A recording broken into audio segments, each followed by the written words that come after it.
Nous avons un peu regretté qu'Elisabeth Chemla ne puisse pas venir. Elle était prévue sur cette petite demi-heure et un tout petit peu à la fin, on a dû modifier notre programmation. Et puis ça tombe bien parce qu'on a décidé avec, à l'initiative du journal La Croix, avec lequel le Forum européen de bioéthique s'est associé, nous avons concocté ensemble un sondage avec certaines des questions qui venaient plus du journal La Croix, certaines questions qui venaient plus du Forum européen de bioéthique. Et ce sondage a été publié le 3 janvier dans les colonnes de La Croix. Et je pense que c'est assez intéressant rapidement d'abord de dire ce qu'a été ce sondage et ensuite d'essayer d'en commenter un tout petit peu les résultats et d'en interpréter et les faiblesses et sa valeur.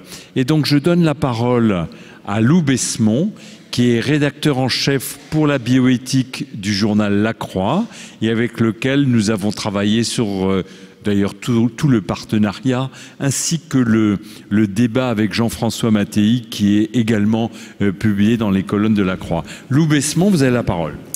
Merci beaucoup, merci professeur Nizan de l'organisation de ce forum qui est passionnant.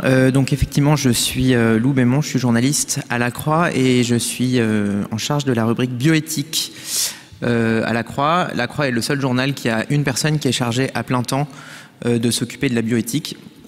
Voilà, les autres journaux peuvent traiter cette question, mais pas de manière aussi intense. Alors, je vais vous présenter les résultats du sondage et puis vous donner une grille d'analyse qui est la mienne, des résultats de ce sondage, assez rapidement. Et avant, je voulais faire quelques précisions méthodologiques. La première précision, c'est que aucun sondage n'est parfait. Et donc, cette précision vaut sur les questions de bioéthique comme sur les questions politiques. Et donc, le sondage, c'est un instrument. Ce n'est pas tout, mais ce n'est pas non plus rien. C'est un des éléments du débat. Et donc, c'est pour ça qu'il nous a semblé important, à La Croix et en association avec le Forum, de prendre une photographie de l'opinion à un temps T, avant les débats des États généraux de bioéthique et de la révision des lois de bioéthique. L'idée est aussi de mesurer une évolution de l'opinion lorsque c'est possible. Il y a des questions qui ont déjà été posées depuis 15 ans, 20 ans, 30 ans par des instituts de sondage, notamment sur la PMA. Et donc on voulait essayer de mesurer l'évolution de l'opinion sur cette question. Enfin, la dernière précision méthodologique, c'est que c'est un sondage qui a été réalisé ce qu'on appelle par questionnaire auto-administré. Donc ça veut dire que les gens y ont répondu par Internet, donc ça veut dire qu'ils ont vu les formulations des questions.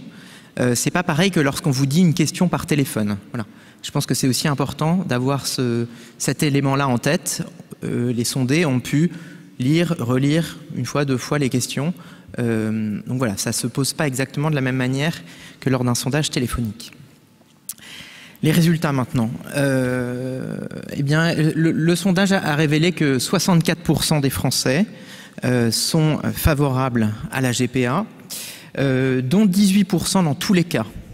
Le reste des sondés étant favorables à la GPA pour des raisons médicales, donc on peut dire pour les couples hétérosexuels. En ce qui concerne la PMA, eh bien les sondés sont favorables à 60% à l'ouverture de la PMA aux couples de femmes et aux femmes seules. Là, c'est une donnée sur laquelle on a pu mesurer l'évolution puisque ce pourcentage était de 24% en 1990. Et donc, on a vu ce pourcentage augmenter petit à petit avec une forte augmentation au début des années 2010. En ce qui concerne la gratuité et l'anonymat des dons de gamètes, il y a une grande résistance au changement, à une nouvelle législation, puisque 90% pour la gratuité et 85% des Français sont favorables à ce que la loi n'évolue pas en la matière. Sur la fin de vie, seuls 11% des sondés sont favorables à ce que la loi reste en l'état. Et enfin, sur les modifications génétiques, les personnes que nous avons interrogées sont favorables à des manipulations génétiques sur des embryons dans un but thérapeutique, c'est-à-dire pour soigner les maladies les plus graves à 80%. En revanche, ils y sont défavorables pour des modifications plus légères, c'est-à-dire soit des maladies plus légères, soit type choix de la couleur des yeux, etc. Puisque là, 78% des Français s'y opposent. Alors, quelques éléments d'analyse de ce sondage. En fait, ce qui est intéressant, c'est de voir que la société, elle n'évolue pas elle n'évolue pas d'un seul coup. Elle évolue sur ces questions de bioéthique par étapes. Et par exemple, elle a évolué pour le mariage des couples homosexuels, elle a évolué en faveur de cette mesure 2 ou 3 ans après le Pacs. Pour l'adoption, elle a évolué quelque temps après l'adoption du mariage pour tous. Donc on voit qu'il y a un phénomène de cliquet, il y a un phénomène par étape qui explique qu'en la matière, les Français n'évoluent pas d'un seul coup. C'est le premier élément. Deuxième élément, je voulais évoquer ce que l'historienne Nadine Fresco a élaboré au début des années 2000, qu'elle a appelé la théorie du jardin d'acclimatation. C'est une théorie selon laquelle, eh bien, en matière de bioéthique, on finit toujours par s'habituer, par se faire à l'idée d'une innovation qui nous paraissait d'abord scandaleuse et puis qui, au fil des discussions, nous paraît peu à peu acceptable et puis finit par constituer le socle de l'innovation suivante. Donc, il y a un glissement. Moi, je qualifierais ce glissement de libéral d'un sujet à l'autre. Et pour reprendre les mots d'un philosophe qui s'appelle Pierre Lecause, qui enseigne l'éthique et la bioéthique à la faculté de médecine de Marseille, eh bien, Pierre Lecause attribue ce libéralisme à 2 facteurs. Le premier, c'est l'avènement du principe d'autonomie qui a été développé et qui est arrivé dans nos sociétés occidentales au XVIIIe siècle et qui s'est accéléré avec l'avènement de la consommation de masse dans les années 60. Pierre Lecause dit le consumérisme a façonné nos esprits et il a façonné nos esprits aussi dans le champ médical, aussi dans le champ procréatif et les médecins sont peu à peu devenus des prestataires de services, c'est-à-dire que notre rapport de patient a changé à l'égard des médecins. Alors, l'inquiétude de certains éthiciens aujourd'hui, de certains philosophes, c'est de dire si la liberté devient la valeur prédominante et qu'elle finit par l'emporter systématiquement, il y a un risque que l'éthique disparaisse, parce que l'éthique naît d'un conflit de valeurs. L'éthique, c'est quand il y a un conflit entre plusieurs valeurs, et s'il n'y a plus de conflit, il n'y a plus d'éthique. Et je trouve ça intéressant de voir dans la bouche de Pierre Lecause, encore une fois, ce risque qu'il pointe et qu'on a assez peu entendu. Alors, d'où la nécessité d'entrer dans la complexité de ces sujets. Nous, c'est ce qu'on essaye de faire à la Croix. Je pense que c'est aussi ce à quoi on assiste depuis quelques jours à Strasbourg. Il y a une nécessité d'entrer dans la complexité. Il y a d'ailleurs un élément de complexité qui a été apporté quelques jours après notre sondage. C'est un autre sondage qui a été commandé par la Manif pour tous et qui a posé d'autres questions et qui a montré que pour 60% des Français, l'État doit garantir le droit d'avoir un père et une mère. Alors, l'ouverture d'un droit, l'opinion est favorable, mais en examinant les conséquences que cela pourrait emporter, c'est beaucoup moins net. Et lorsqu'on interroge Jérôme Fourquet, qui est le patron de l'IFOP, qui a mené ces 2 sondages, il dit en fait ces 2 sondages ne sont pas contradictoires, ça montre que l'opinion oscille entre plusieurs options, qu'elle n'est pas décidée, et il dessine 3 blocs. Sur la PMA, il dessine 3 blocs sur la PMA. Il dit 40% sont contre, très très contre. 40% sont pour, très très pour, et 20% oscillent en fonction des arguments. Donc je pense que c'est là tout l'enjeu des débats qui va avoir lieu dans les, qui vont avoir lieu dans les semaines et les mois à venir, voilà, d'entrer dans cette complexité et de montrer que l'opinion est moins figée qu'il y paraît. Voilà pour moi. Aurélien, quels sont tes commentaires et ton analyse de ce mini-événement? Alors, moi, je te laisserai le privilège de commenter les chiffres. Moi, j'aimerais simplement vous rendre attentif à la chose suivante. Aujourd'hui, comment peut-on se forger une opinion sur une question de société?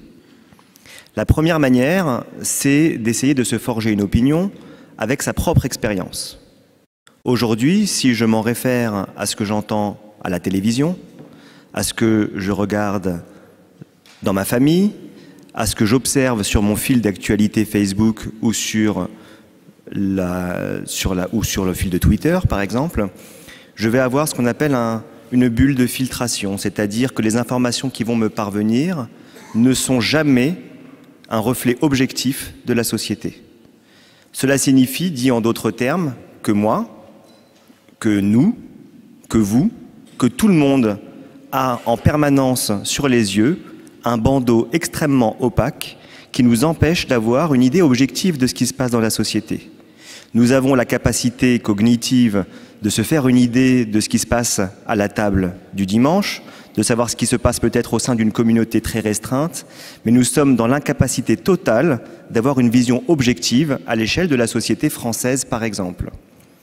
Cela a pour corollaire de dire que la seule manière de se faire une opinion sur l'ensemble d'une société, ce qui est quand même a priori nécessaire pour légiférer ou en tout cas pour faire évoluer la loi, la seule et l'unique manière de le faire, me semble-t-il, c'est la voie statistique. Comme Lou vous l'a expliqué auparavant, la voie statistique présente bien entendu un certain nombre de risques, un certain nombre de contraintes qu'il convient de critiquer. Toute personne qui effectue un sondage et qui n'a pas l'esprit critique sur son propre sondage effectuera nécessairement un mauvais sondage. Tout cela pour vous dire que l'utilisation d'un sondage est aujourd'hui la seule manière dont on peut essayer d'appréhender une question à l'échelle sociale. Alors certes, on vous a dit qu'il y a eu un deuxième sondage qui a été effectué, et ce deuxième sondage a probablement été effectué avec des règles méthodologiques qui sont bonnes et qui sont justes, qui sont aussi critiquables, mais au même titre que le premier sondage effectué par la Croix dans lequel nous étions partenaires. Mais cela signifie également qu'il faut porter une attention toute particulière à la question de départ. Un sondage, on peut effectivement lui faire dire un peu tout et n'importe quoi en fonction de la question qui est posée au départ. Et c'est ce à quoi j'aimerais vous rendre attentif, c'est ce point-là. Et un dernier point avant de laisser la parole à Israël Nisand. Il y a aussi une tendance actuelle dans la société à dire finalement les sondages, ça sert à rien. C'est vrai qu'on a eu les exemples pendant au second tour et au premier tour d'ailleurs également des élections présidentielles où on a vu une déroute complète des sondages. Là encore, je tiens à dire que ce n'est pas l'outil sondage qui est mis en cause, mais c'était peut-être la versatilité de l'opinion que le grand public se fait sur une situation très précaire et très particulière, qui est par exemple une opinion vis-à-vis d'un personnage politique. Là, dans les questions de bioéthique, on est tout de même sur des questions qui sont plus stables. Et donc, je pense qu'on ne peut pas balayer d'un revers de manche un sondage sous prétexte que le résultat ne convient pas à la chapelle que l'on représente. Merci Aurélien. Je dois dire que j'ai été aussi assez surpris par les résultats de ce sondage et encore une fois je ne suis pas dans la déification, dans la divinisation des sondages. Le sondage est un outil et c'est un indicateur, mais il me montre celui-ci deux choses. La première, c'est que les arguments d'autorité dans notre pays ont vécu. C'est-à-dire que l'anathème jeté, par exemple, sur la grossesse pour autrui, qui faisait de cette question une question non abordable, non discutable dans notre pays, et chaque fois qu'on l'abordait, on était critiqué, on l'est toujours sur les réseaux sociaux, mais il n'y avait pas vraiment de débat possible, et j'en veux pour preuve le fait que lors de la dernière révision de la loi bioéthique en 2011, il y a eu 2 sujets qui ont été évacués des débats, y compris pour les parlementaires, c'était la GPA et l'anonymat des dons de gamètes. C'est-à-dire qu'il y a des happy few qui se sont mis autour d'une table et qui ont dit ces sujets sont tellement chauds et tellement difficiles qu'on ne va pas en débattre. Et donc ça c'est 2011. Le sondage, c'est fin 2017. Je note qu'en l'espace de 6-7 ans, l'opinion publique a en tout cas changé, non pas de manière aveugle, mais ce sujet est devenu abordable et questionnable. En ce qui concerne la valeur des sondages, je pense que ce qui est intéressant, c'est qu'une même question, avec tous ses défauts et ses qualités, soit posée mêmement à différents intervalles de temps. C'est même pas tellement la valeur absolue du résultat que son évolution. Alors on peut critiquer la question, et si on avait posé la question autrement, on aurait obtenu un résultat, mais si on repose la même question à des intervalles de temps précis, je pense qu'il y a quand même quelque chose qui est indicatif, c'est l'évolution d'une société. Alors, tu disais à l'instant, Lou, que 20% des personnes oscillent entre les enjeux. Et moi, je trouve ça extrêmement rassurant. Je trouve que ce que nous montre et ce qu'on essaye de faire dans le forum, même si on n'y arrive pas toujours, il y a toujours des imperfections dans une organisation d'une manifestation comme celle-là, mais vous avez vu qu'on essaye d'amener autour de la table la plupart des avis et des opinions, fussent-elles très contraires à celles des organisateurs. Mais ce que nous avons toujours souhaité, et il n'y a pas si longtemps, quelqu'un me disait « Mais quelle est l'opinion du forum sur telle question ?» Le forum n'a pas d'opinion. Moi, je peux avoir une opinion personnelle que j'exprime de temps en temps, mais nous tous, ici collectivement, nous n'avons pas fait de mesure de l'opinion des gens. On n'a pas mis des machines à voter à l'entrée, à la sortie, alors que certains nous disaient « Faites donc de ce forum une conférence citoyenne pour mesurer l'état de l'opinion ». J'ai une vraie réticence à ça. Je pense qu'il faut laisser les gens s'approcher de la complexité des enjeux bioéthiques et puis vouloir se faire une opinion avec ses propres valeurs. Et chaque opinion qui sort d'ici, avec le mélange de ce qui a été dit et des valeurs de chaque individu, eh ben, elle a sa valeur absolue et il n'y a pas une opinion qui serait meilleure qu'une autre. Mais j'en déduis quand même, et à titre personnel, je voudrais vous raconter une histoire, mais qui est une histoire de jeunesse. J'ai toujours été, depuis que je suis dans cette discipline, pour avoir vu 2 femmes de 15 et 16 ans mourir en 24 heures d'une septicémie à perfringens après s'être injecté de l'eau savonneuse dans l'utérus pour avorter, et je me souviens encore de leurs cris. J'étais en première année d'internat et j'ai dit « ça n'est pas possible, je vais quitter cette discipline parce que je ne peux pas voir des jeunes femmes mourir dans de telles douleurs simplement après avoir été amoureuse d'un garçon ». Et je dois dire que j'ai été retenu dans la spécialité par la loi du 23 janvier 1975. Je vous parle là du mois d'octobre 1974. En janvier 1975, la loi est venue et depuis, je n'ai plus vu mourir personne. Donc, j'ai toujours été favorable à ce que l'interruption de la grossesse fût possible parce que c'était tellement inconcevable de voir 300 femmes mourir dans notre pays chaque année et de les voir mourir, que je trouvais que c'était pas possible, même si on devait rouler sur un certain nombre de grands principes. Mais je me souviens d'avoir été complètement opposé à la prise en charge par la sécurité sociale. Et je me disais qu'une femme décide, alors qu'elle peut très bien utiliser une contraception, qu'une femme décide d'interrompre sa grossesse, d'accord, mais que la collectivité y pourvoie, ça me choquait. Et je pense que j'ai vécu le jardin d'acclimatation. Non seulement je me suis acclimaté, mais aujourd'hui, je me dis, mais comment j'ai pu, jeune homme, ne pas être favorable à ce que ce soin-là, cette aide-là, cette prise en charge des femmes soit possible pour tout le monde et sans qu'on ait l'obligation de mettre la main à la poche.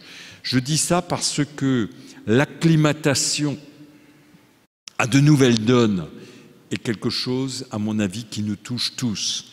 On est d'abord choqué par la proposition, puis on s'approche d'autres personnes, on échange avec elles, on entend ce qu'elle dit et on est amené très progressivement et insensiblement à changer d'avis.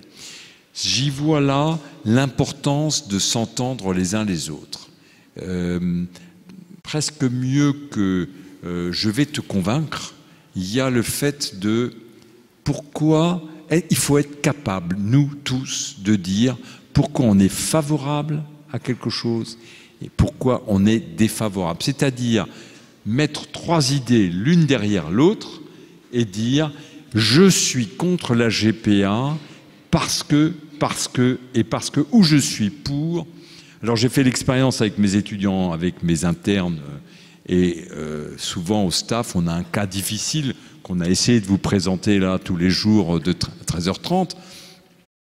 Et je leur ai dit, tu es contre, mais pourquoi? Juste explique pourquoi. Et là, il y a une énorme difficulté qui survient, qui est la capacité que nous avons les uns et les autres à formuler le pourquoi de nos postures éthiques. Et je pense que c'est ça qui est enrichissant. Au forum, on entend des gens qui sont obligés de dire pourquoi ils sont pour ou pourquoi ils sont contre, et d'aller écouter ça. Je crois que c'est fort utile pour tout le monde. Est-ce que dans la salle, quelqu'un souhaite intervenir? Merci Raphaël de donner le micro. Je vois deux mains qui se sont levées pour intervenir sur sondage d'opinion et comment se fait l'opinion et notre opinion personnelle. Monsieur. Bonjour déjà. Il y a une question qui m'interroge. Comment expliquez-vous qu'avec tous les moyens de contraception qu'ont les femmes et les jeunes filles actuellement, il y a encore plus de 200 000 cas d'avortement par convenance? Moi, ça m'interroge quand même. D'abord, il n'y a aucune contraception qui soit parfaite si ce n'est l'hystérectomie. Mais vous conviendrez avec moi que ce n'est pas vraiment utilisable. Il y a des échecs de contraception. Il y a des femmes qui, monsieur, n'ont aucune information sur leur sexualité parce que des groupes de pensée et des lobbies ont empêché que la loi de la France, qui existe depuis 2001, s'applique dans notre pays. Elle ne s'applique toujours pas. 4 heures d'information à la vie affective et sexuelle depuis l'âge de 4 ans.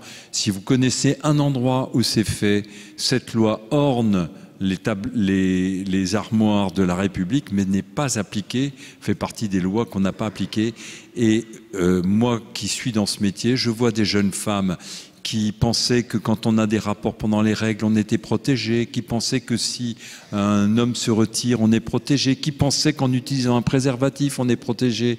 Les femmes n'ont pas l'information nécessaire. Nous n'avons pas fait les efforts nécessaires. Et je vous suis tout à fait, monsieur, il y a un aspect scandaleux parce que nous serions en Hollande, nous n'aurions pas 15 000 IVG chez les moins de 18 ans, mais que 5 000. Et donc, il y aura toujours des conduites à risque et toujours des gens qui souhaitent prendre le risque, ne serait-ce que pour voir sa féminité. Mais il y a sur nos IVG 2 tiers qui sont évitables et nous n'avons pas fait les efforts qu'il fallait. Et nous avons été très seuls et pas accompagnés parce que les gens qui s'indignent contre le nombre d'IVG n'ont pas été ceux qui nous ont aidés à informer les femmes pour les éviter. Et donc j'ai un vrai reproche sociétal et un vrai reproche culturel. On est contre l'IVG, oui, mais qu'est-ce qu'on fait contre? Rien. Il y avait une autre question derrière. Docteur Bonardi ici. Je voudrais savoir s'il y a une différence caractéristique dans les réponses en fonction du sexe de la personne, homme ou femme, et en fonction de la catégorie sociale, sur les problèmes GPA et PMA. Voilà. Il n'y a pas de différence. Il n'y a pas de différence très forte entre hommes et femmes. Il n'y a pas de rupture. Il n'y a pas non plus de rupture en fonction des catégories socio-professionnelles. Donc là, on a vraiment des blocs qui sont en fait assez homogènes, qui est aussi l'une des surprises de ce sondage. Il il peut y avoir une différence en fonction de la pratique religieuse, où les catholiques pratiquants, par exemple, sont moins favorables, mais sans être non plus à front renversé, mais sont moins favorables que le reste de la société à des évolutions comme la PMA ou la GPA. Mais en tout cas, il n'y aurait pas un groupe qui se détacherait et qui serait à front renversé par rapport à un autre. Et pardon, je voulais ajouter, tous les résultats sont disponibles et sur le site de la Croix et sur celui de l'IFOP, où là vous pourrez voir qu'il y a les sondeurs font des catégories très précises et donc avec des détails très précis en fonction des questions qui sont posées. J'avais une question, comment est-ce que vous avez déterminé qui est catholique, pratiquant ou pas? Est-ce que c'est autodéclaratif? Alors ça, c'est des techniques de sondeur, c'est autodéclaratif, c'est-à-dire qu'on demande à une personne êtes-vous catholique? Êtes-vous musulman? Êtes-vous juif? Donc, êtes-vous catholique, oui ou non? Et pour les catholiques, on fait ce distinguo pratiquant ou non pratiquant. Alors, il y a quelques années, on évaluait la pratique en fonction de la pratique religieuse, c'est-à-dire que était considéré comme pratiquant quelqu'un qui allait à la messe au moins une fois par mois. Aujourd'hui, c'est du pur déclaratif, donc on demande à la personne est-ce qu'elle est pratiquante ou non, et donc c'est elle-même qui se détermine pratiquante ou non.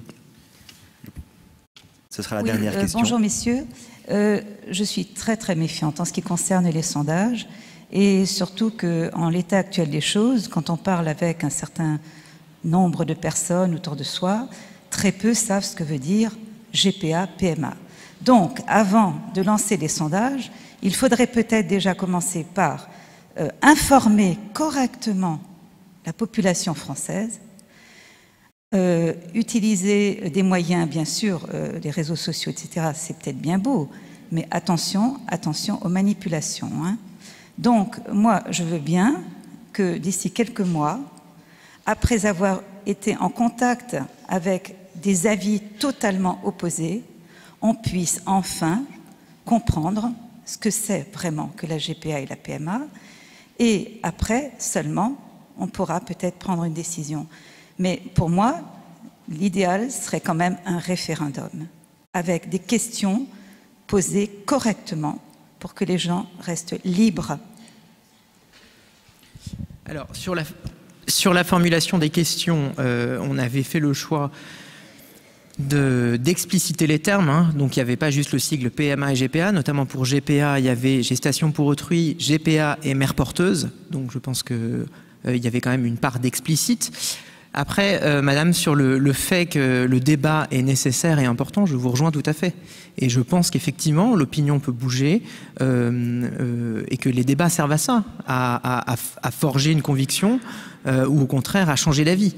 Et c'est là où le processus des États généraux il est intéressant. Moi, je ne suis pas partie prenante, je suis observateur de ce processus. Mais en tout cas, voilà, nous, on a voulu prendre une photographie en début de processus de l'opinion des Français sur ce sujet, avec toutes les imperfections que je reconnais que ces sondages peuvent comporter, mais qui, encore une fois, ne sont pas tout, mais ne sont pas non plus rien. Je pense que la critique est plus intéressante que la méfiance, hein, parce que effectivement, se méfier, c'est-à-dire il n'y a pas de raison d'avoir peur du sondage, parce que le sondage, si tant est que la méthodologie est bonne, il n'y a pas tellement de doute à avoir sur le résultat. Mais bien entendu, critiquer chaque terme du sondage, critiquer chaque manière de formuler une question, ça c'est totalement primordial et c'est tout à fait pertinent.